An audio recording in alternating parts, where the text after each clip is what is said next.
না বুঝেই শিক্ষা পদ্ধতি নিয়ে সমালোচনা হচ্ছে, তবে সেদিকে কান না দিয়ে কাজ করতে সংশ্লিষ্টদের নির্দেশ দিয়েছেন প্রধানমন্ত্রী শেখ হাসিনা। শিক্ষার্থীদের মাঝে শিক্ষা সহায়তা ও বৃত্তির অর্থ বিতরণ অনুষ্ঠানে তিনি এসব কথা বলেন। এ সময় শিক্ষার্থীদের প্রতি বিজ্ঞান শিক্ষার গুরুত্ব তুলে ধরে প্রধানমন্ত্রী বলেন, প্রযুক্তি জ্ঞান ছাড়া বিশ্বের সঙ্গে তাল মেলানো সম্ভব নয়। রাজধানীর ওসমানী স্মৃতি মিলনায়তনে সারা দেশে রূপবৃত্তি কার্যক্রমের উদ্বোধন করেন প্রধানমন্ত্রী শেখ হাসিনা। 2023-24 অর্থ বছরে 64,70,000 শিক্ষার্থী এই সুবিধা পাচ্ছেন। টাকার অঙ্কে যা 2,208 কোটি 43,54,000। আমরা যে পরিমাণ উপবৃত্তি দিই যত ছাত্রছাত্রীদের, অনেক দেশের জনসংখ্যাই অত নাই।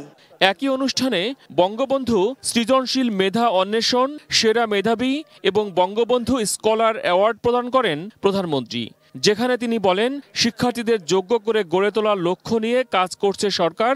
এজন্য আওয়ামী লীগ সরকার সবসময় শিক্ষায় বরাদ্দ বেশি দিয়ে থাকে। শুধু দেশে বিদেশে সব জায়গায় কর্মসংস্থান সৃষ্টি হতে পারে সেদিকে লক্ষ্য রেখেই আমরা বহুমুখী শিক্ষার ব্যবস্থা এবং উচ্চশিক্ষার ব্যবস্থা করে দিয়েছি, এবং এবারের বাজেটেও আমরা 94,770 কোটি টাকা বরাদ্দ দিয়েছি। প্রধানমন্ত্রী বলেন, পরিবর্তনশীল বিশ্বের সঙ্গে তাল মেলাতে সৃজনশীল শিক্ষা ব্যবস্থা চালু করেছে সরকার, কিন্তু কিছু লোক না বুঝেই তার সমালোচনা করছে। মানে এমনভাবে শিক্ষার ব্যবস্থাটা করা যে আগ্রহ নিয়েই ছেলেমেয়েরা পড়বে, পরপর করতে হবে না বা ধরে পিটাতেও হবে না, নিজেরাই পড়বে, নিজেদের মধ্যেই সেই আকাঙ্ক্ষাটা থাকবে। আমরা সেই সিস্টেমটাই তৈরি করতে চাই। জানি অনেক সময় একটা পরিবর্তন আসলে অনেকেই নানা ধরনের কথা বলে, আর তাছাড়া ডিজিটাল বাংলাদেশ, সোশ্যাল মিডিয়া, যার যা মনে আছে সব সমালোচনা করতে পারলে তো খুশি। আমরা আবার বাঙালি পরচর্চায় খুব পছন্দ করি, আর কেউ একটু সমালোচনা করলেই অমনি সেটার জন্য ভীত হয়ে যেতে হবে, আমি এটা বিশ্বাস করি না। কারিগরি শিক্ষা আরও বাড়ানোর তাগিদ দেন প্রধানমন্ত্রী।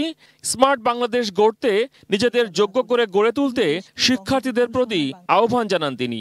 আমি খুব এখন স্বস্তি অনুভব করছি এই কারণে, এই বাংলাদেশ নিয়ে আর দুশ্চিন্তার আমার কিছু নেই, কারণ এখন আমাদের এই ছোট্ট সোনামণিরাই নিয়ে যাবে এই বাংলাদেশকে স্মার্ট বাংলাদেশ গড়ে, ভবিষ্যতে পরিচালনাও তারা করবে।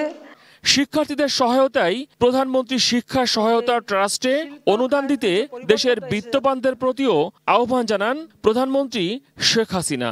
মেধাবী ছাত্রদের জন্য। মহসিন কবির, এটিএন নিউজ, ঢাকা।